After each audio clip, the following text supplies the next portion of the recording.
Би ч чухал тоглолтын дээр нэг Монгол дуу сонсдог байхгүй юу? Ямар дуу? Нэрийг гял сарч уу. Олимп тим Монголиа энэ өөрөөр дуулж би чадсангүй. Жаргал сайхны дуу юм байна.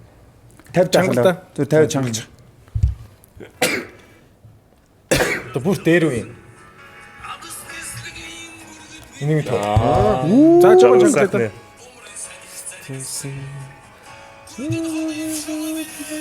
Яа, гоё дошиг тийм ээ гэдэг. Энд их сонсохоор айр гоё. Тэр тусмаа нэгэн хаврын настай яргуу бишээ. Хүний гар хүрээгүй хүлгүй даван чулуун цэцэг битээ. Хүйтэн зулай тулсын их хүмүүс мөргөн битээ.